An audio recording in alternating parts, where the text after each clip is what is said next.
Someone's in.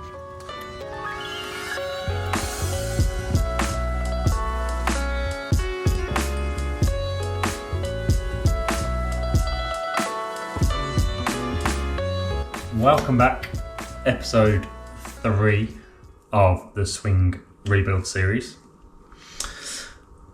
I wasn't quite sure how I was going to address this video. I've been trying to plan out what I'm going to talk about, but I think the best approach is to just kind of dig into what I've been doing since the last episode and take it from there piece by piece. As you can see, we're not in the car today like we were in the first 2 episodes, and we're not going to be in the net either. Practice this week, or the past couple of weeks for me, has been done in the garden on some towels, just like Liam prescribes. And if you've been following the first 2 episodes, you'll know that I'm following Liam Robinson's coaching, and he likes to do the drills that he prescribes on towels. And actually, I've really been enjoying that because it takes your mind out of the ball striking element, even though that's the part that's going to be affected in the end. It means that you can focus properly on the movements without worrying about hitting the ball, but you still have something to hit. Anyway, in the first 2 episodes, it was heavily focused on getting off the ball and using the weight of the club head a bit more in the backswing. That's something that I still heavily need to work on. The main things that I've been focusing on in the past couple of weeks have still been backswing stuff, and I'll overlay a little video of what I've been doing.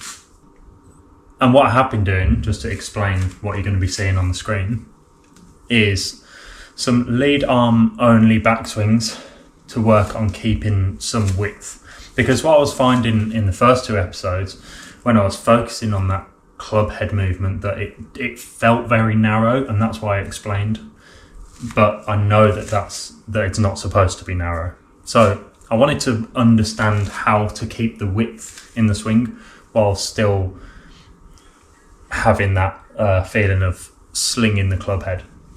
So in the video that you're going to be seeing, you're going to see me doing some lead arm only backswings to keep the arm off the chest and keeping some width, but also adding in the right hand with it so that I can feel that movement in both hands. And I think that's something that's really important, because sometimes you might think you're doing something right with one hand, but you haven't quite balanced those 2 movements up together, as in with the left side and the right side. So the drill that you're seeing me doing is basically me knowing that I'm keeping width with the left hand and getting the club on plane, but also then feeling where the right hand is supposed to fit into that movement.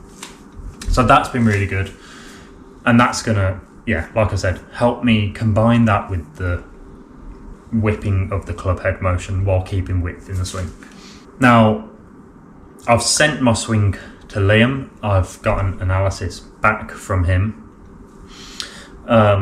And something that he has brought to my attention is that I was getting a little bit too over rotational through impact.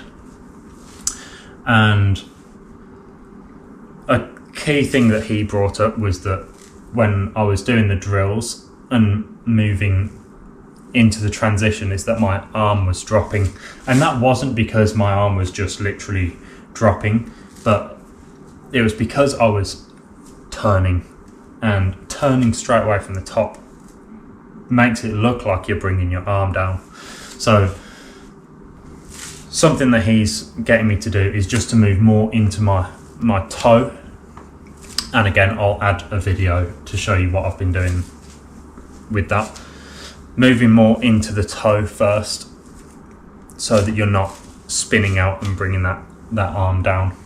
Along with that, something that I've not been quite too sure on is Liam's release pattern. The way that I learnt the golf swing was a released golf swing, but it was what Liam describes as a flip, which is basically your hand rotating through impact. That's how I learnt the golf swing. It's kind of an old style release. The way that Liam releases the club, as far as I'm aware, is what I've been working on. Where to me it feels, when I get to the top of the backswing, I almost feel like I'm swinging what I was taught was over the top, and I suppose almost a cast, which is what Liam talks about in his recent video with James Wiltshire, where he's giving him a driver lesson and he's talking about casting from the top. It's essentially that feeling. To me, feels like over the top, but actually with the movement into the ball, it gets it back on plane. And rather than this arm rotation movement, it starts like that. It's almost like a supination of the left arm, and then posting up would square the face. So that's what I've been working on release wise, and I'll just put another little clip here. You can see that it's lining the club up nicely. I've got a good little bit of shaft lean and the club's getting back to square. And having done these drills a little bit on some balls on the range, doing some one-handed chips like Liam's recommended, the ball's going straight and coming out with a nice low ball flight. So as far as ball flight, it's going well. So yeah, thank you guys for watching. If you have, as always, I will see you whenever the next one is. Bye bye.